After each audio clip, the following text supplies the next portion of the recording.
Kan ada orang yang mengklaim bahwa Isra Mi'raj ini dalam mimpi Nabi. Jadi tidak benar-benar Rasulullah itu diperjalankan. Ada juga yang mengatakan bahwa yang ke Sidratil Muntaha itu ruhnya Nabi Muhammad, atau adapun jasadnya masih terbaring di rumah beliau.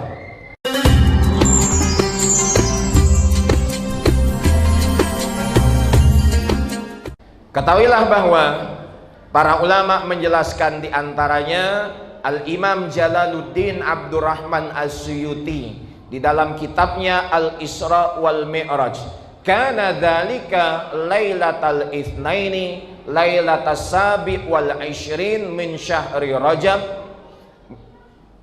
qoblal hijrah bisanah, yang artinya terjadinya peristiwa Isra dan Mi'raj adalah pada malam Senin, malam ke-27 Rajab. Meskipun kita tidak harus mengadakannya pas malam itu ataupun tanggal itu. Yang penting esensi maksud tujuannya tercapai, yaitu tentang ibadah sholat. Nah, terjadinya malam 27 Rajab itu 1 tahun sebelum hijrahnya Nabi SAW dari Mekah ke Madinah. Bahkan Al-Imam Ibnul Munir menjelaskan kenapa Isra Mi'raj itu diadakan di malam hari, tidak siang ataupun sore. Kenapa mesti malam? Kanal Isra lailan li'annahu waqtul khalwah wal iqtisasi urfa. Sebab waktu malam itu adalah waktu khalwat, waktu bermunajat seorang hamba dengan kekasihnya Allah Subhanahu wa ta'ala. Dan pada waktu malam adalah waktu pengkhususan. Dan waktu itu juga adalah waktu di mana Allah Subhanahu wa ta'ala mewajibkan sholat kepada Nabi Muhammad sallallahu alaihi wasallam. Jadi sholat itu sudah wajib atas diri Nabi Muhammad, tetapi belum disyariatkan. Kewajiban sholat itu dijelaskan oleh mayoritas ulama, diantaranya dikatakan oleh Imam Ibnu Hajar Al-Asqalani dalam Fathul Bari. Kemudian ada ulama lain yang bernama Al-Harbi menjelaskan bahwa sholat pagi dan sore hari telah diwajibkan oleh Allah Ta'ala kepada Nabi Muhammad Sallallahu Alaihi Wasallam. Tetapi 5 waktu ini belum disyariatkan. Dan Allah Ta'ala berfirman, Qumil Laila. Ini termasuk perintah wajib mendirikan sholat saat itu. Para jamaah hadirin hadirat yang dimuliakan Allah Subhanahu wa ta'ala, ketahuilah bahwa di dalam Sahih Muslim dijelaskan ketika peristiwa Isra Mi'raj terjadi, Nabi Shallallahu Alaihi Wasallam bertemu dengan para nabi dan rasul pada setiap langit yang beliau tempuh hingga ke Sidratil Muntaha. Mulai bertemu dengan Nabi Musa, Nabi Ibrahim, Nabi Yusuf, Nabi Adam, Nabi Isa, dan lain-lainnya. Betapa agung perjalanan Isra dan Mi'raj yang diadakan atas izin Allah Subhanahu wa ta'ala ini adalah bagian dari menambah keimanan kita. Semestinya dengan memperingati peristiwa yang sangat agung ini, bertambah kita membesarkan Allah, beriman kepada Allah, dan konsisten menjaga perintah-perintah yang diwajibkan oleh Allah, serta meninggalkan larangan-larangannya. Oleh karena itu, kalau kita lihat dari sejarah yang dijelaskan para ulama, seperti Al-Imam Asy-Syarwani dalam kitabnya Hawashi Asy-Syarwani, bahwa kanati subhu li Adam wa zuhru li Ibrahim aw li Daud wal asru li Sulaiman wal maghrib li Yakub wal isya li Yunus, yang artinya salat 5 waktu ini Allah wajibkan kepada nabi-nabi dan rasul terdahulu. Seperti kewajiban sholat subuh Allah perintahkan kepada Nabi Adam, itu yang pertama kali. Kemudian sholat zuhur Allah perintahkan kepada Nabi Daud. Dalam riwayat yang lain yang mendapatkannya adalah Nabi Ibrahim. Sholat asar Allah suruh perintahnya kepada Nabi Sulaiman. Sholat maghrib kepada Nabi Yakub, dan sholat isya kepada Nabi Yunus. Dari 50 waktu sholat yang pertama kali Allah Ta'ala berikan saat Isra dan Mi'raj, akhirnya fiksasi kewajiban tersebut menjadi 5 waktu. Dan 5 waktu sholat itu pernah dikerjakan oleh orang-orang mulia, yaitu para nabi dan rasul. Sedangkan 5 waktu itu diberikan kepada kita atas kemuliaan Nabi Muhammad Sallallahu Alaihi Wasallam. Jadi jangan bertanya, kenapa tidak Allah tetapkan 50 waktu, sedangkan 5 waktu saja banyak yang meninggalkan daripada yang mengerjakan. Jadi betapa penting peristiwa ini untuk diulang-ulang agar kita semakin takut kepada Allah dan semakin menjaga kewajiban sholat. Kalau kita lihat satu ayat yang menjelaskan tentang peristiwa ini dalam surah Al-Isra yang dibacakan oleh ustadz kita tadi. Subhanalladzi asra bi'abdihi lailam minal masjidil haram ilal masjidil aqsa alladzi barakna haulahu linuriyahu min ayatina, yang artinya maha suci Allah Subhanahu wa ta'ala yang memperjalankan hambanya. Siapa hambanya yang diperjalankan, Bu? Nabi Muhammad Sallallahu Alaihi Wasallam. Nabi Muhammad ya, bukan Kang Darman. Jangan salah nerjemahin. Maaf kalau ada Kang Darman di sini. Maha suci Allah Ta'ala yang memperjalankan hambanya dari Masjidil Haram kepada Masjidil Aqsa, yang di sekitarnya diberkahi oleh Allah. Untuk apa Allah tunjukkan ini, diabadikan dalam Al-Quran? Linuriyahu min ayatina, agar Allah menunjukkan tanda-tanda kebesarannya kepada kita semua. Kalau kita preteli satu-satu dari setiap kata dalam ayat ini, maka kita akan semakin takjub dari makna yang tersirat dalam ayat tersebut. Dijelaskan dalam tafsir Al-Baghawi bahwa subhan, kenapa menggunakan kalimat subhan, tidak alhamdulillah ataupun Allahu Akbar? Kenapa menggunakan kalimat subhan yang artinya maha suci? Karena ada 3 pendapat ulama. Yang pertama, subhan artinya adalah tanzihullah min kulli su. Allah itu maha suci dari setiap keburukan. Yang kedua, wa wasfuhu bil bara'ah min kulli naqs. Allah itu terbebas dari setiap kekurangan. Yang ketiga, takunu subhan bimakna, subhan itu artinya at-ta'ajjub, adalah takjub. Apa maksud di sini? Maksud di sini adalah Allah berkehendak dan mampu untuk melakukan segala sesuatu hal yang tidak bisa dilakukan selain oleh zatnya. Jadi Allah tidak meminta bantuan satu makhluk pun dari makhluknya untuk memperjalankan Nabi Muhammad Sallallahu Alaihi Wasallam. Hatta Buraq yang diutus oleh Allah pun itu bukan berarti Allah meminta bantuan agar membimbing dan mengantarkan Nabi Muhammad hingga Sidratil Muntaha. Walaupun perantaranya adalah Buraq, walaupun perantaranya ditemani oleh malaikat Jibril alaihi salam.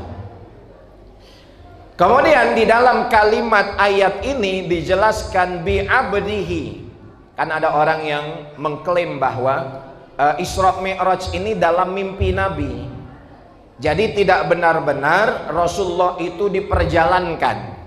Ada juga yang mengatakan bahwa yang ke Sidratil Muntaha itu ruhnya Nabi Muhammad, atau adapun jasadnya masih terbaring di rumah beliau. Tetapi tidak. Maka hal-hal tersebut dibantah dengan kalimat bi'abdihi. Nabi Muhammad betul-betul sadar, beliau betul-betul terjaga ketika diperjalankan oleh Allah Subhanahu wa ta'ala. Dan perjalanan ini Bapak Ibu sekalian sangat singkat. Berapa singkatnya? Lailan, hanya sebagian malam saja. Bukan dari malam sampai subuh, karena Nabi SAW itu pulang di waktu sebelum subuh setelah peristiwa Isra Mi'raj tersebut. Para jamaah hadirullah hadirat yang dimuliakan Allah Subhanahu wa taala, betapa penting kita mengetahui peristiwa ini. Bahkan kalau kita pernah mendengar dada Nabi Muhammad SAW itu dibelah saat sebelum peristiwa Isra Mi'raj, sebenarnya pembelahan dada Nabi itu terjadi 4 kali. Di antaranya adalah saat Rasulullah SAW diperjalankan pada peristiwa ini, sebagaimana dijelaskan di dalam Al-Bukhari dan Muslim. Tetapi sebelum itu, saat Nabi Muhammad usia 4 tahun, ketika beliau tinggal di Bani Sa'ad, diasuh oleh ibu susunya Halimatus Sa'diyah, malaikat Jibril datang untuk membersihkan dan mensucikan dada Muhammad kecil. Kemudian ketika Rasulullah usia 10 tahun, saat Rasulullah mulai di masa taklif menjelang dewasa, Nabi Muhammad SAW pun dibelah dadanya, disucikan oleh malaikat Jibril menggunakan air Zam-Zam. Untuk apa? Menghilangkan kecacatan-kecacatan pada diri seorang manusia. Kan manusia itu banyak kekurangannya ya Pak. Manusia itu banyak kecacatannya ya Bu. Kita suami istri saja tahu keburukan dan kekurangan satu sama lain, tetapi tidak berlaku kekurangan itu terhadap diri Nabi Muhammad Sallallahu Alaihi Wasallam. Kemudian pada usia 40 tahun, ketika Rasulullah diutus oleh Allah, dilantik menjadi seorang nabi, juga dibelah dada Nabi. Untuk apa? Dipersiapkan agar lebih bersih, suci dan kuat untuk menerima wahyu dari Allah Ta'ala. Sebab ketika malaikat Jibril mengantarkan wahyu yang pertama kepada Nabi Muhammad SAW, Nabi Muhammad itu panas dingin menggigil. Apalagi kita yang tidak akan kuat, mungkin bisa pecah dada dan tubuh kita karena kedahsyatan wahyu dan kebesaran Allah Subhanahu wa Ta'ala. Inilah secara ringkas peristiwa Isra Mi'raj itu terjadi dan diabadikan oleh Allah Ta'ala di dalam Al-Quran untuk kita semua orang-orang yang beriman, agar berpikir bahwa kewajiban sholat ini bukan kewajiban yang biasa. Kita lihat kalau dari 5 rukun Islam yang dijelaskan, mulai dari yang paling bawah haji, kemudian zakat, kemudian puasa, kemudian sholat, dan yang paling atas syahadat. Banyak orang yang haji, maaf ini bukan menyinggung yang haji, tapi faktanya demikian, yang haji, yang umroh meninggalkan sholat. Kemudian nanti Ramadan ada yang puasa banyak tapi tidak sholat.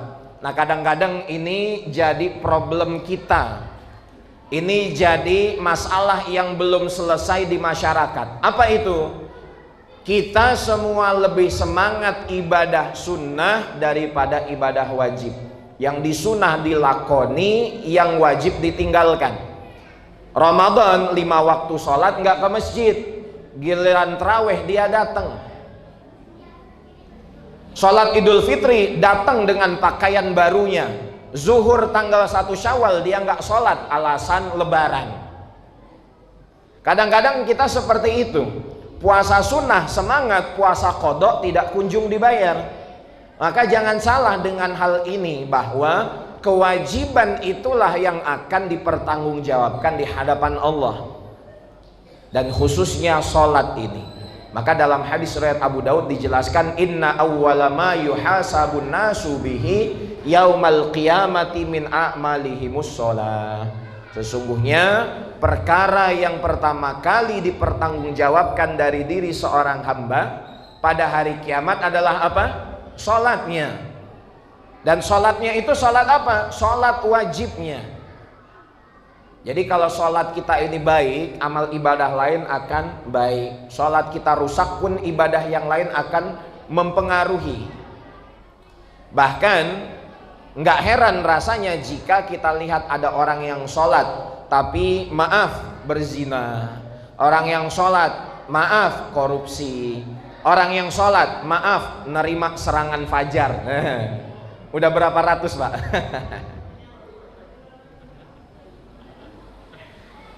Kalau dikasih saja itu nggak masalah. Kalau dikasih plus ada syaratnya, itu namanya sogokan. Bedakan antara hadiah dengan sogokan. Saya juga nggak mau kalau 100-200 ribu, kalau ditransfer mungkin mikir-mikir. Nah kadang-kadang kita seperti itu. Oleh sebabnya para jamaah hadirin wa hadirat yang dimuliakan Allah Subhanahu wa taala, salat inilah yang pertama kali dipertanggungjawabkan. Kalau salat kita kerjakan baik dan benar sesuai perintah siapa? Perintah Allah dan sunnah Nabi Muhammad. Apa sunnah Nabi Muhammad terkait salat? Shallu kama raaitumuni usolli. Kita sholat mengikuti sebagaimana Nabi pernah contohkan gerakan-gerakan sholat, bacaan-bacaan sholat, mulai dari takbiratul ihram hingga salam. Jadi sholat itu kalau benar, sholat kita menjadi tameng, melindungi diri kita dari perbuatan keji dan munkar. Semakin baik dan berkualitas sholat yang kita kerjakan, semakin baik mencegah diri kita dari perbuatan dosa. Tapi kalau tidak, ya makanya tadi tidak heran orang yang sholat dia makan haram, orang yang sholat dia ghibah ngomongin orang lain, orang yang sholat dia berbuat dosa-dosa besar. Na'udzubillahi min dzalik. Para jamaah hadirin hadirat yang dimuliakan Allah Subhanahu wa taala, maka peristiwa Isra Mi'raj ini terjadi di Amul Huzn, artinya tahun yang penuh kesedihan. Kenapa demikian? Karena pada tahun tersebut Rasulullah SAW mengalami banyak musibah ataupun ujian. Di antaranya ditinggalkan oleh dua orang yang paling dicintai Nabi. Khadijah istrinya meninggal dunia, pamannya Abu Thalib meninggal dunia. Siapa yang tidak kenal Khadijah yang digelari pemimpin wanita ahli surga? Wanita yang pertama kali masuk ke dalam surga nanti adalah Khadijah radhiyallahu anha. Seorang wanita raya yang hartanya habis untuk membantu dakwah agama hingga agama itu sampai kepada kita saat ini.